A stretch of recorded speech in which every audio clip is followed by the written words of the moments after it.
benefits of technology. So, ano ba yung mga benefits of Fitnopoly? Fitnopoly is a Finnish game experienced by the game Monopoly, but instead of during practice players complete physical experience and health classes. So bakit siya tinatawag na ganun? So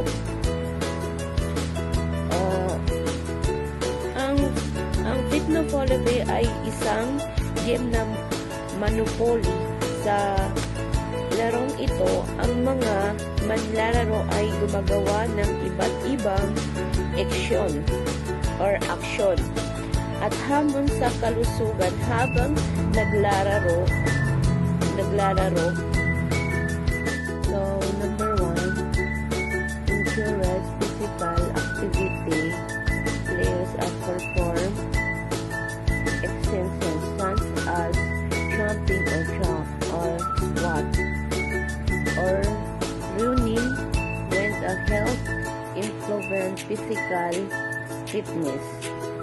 So, ang physical fitness is naikayat ang pag-action, gumagawa ang mga manlalaro ng mga action tulad ng jumping or jump or squat at pagtakbo na nakakatulong sa pagpapalakas ng katawan.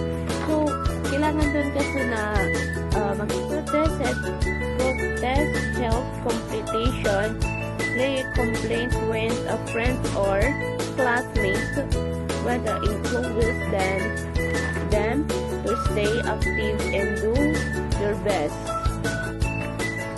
Magkaroon ng magandang diskarte, planuhin ang iyong galaw at isipin ang susunod na hakbang para mas makalamang sa laro.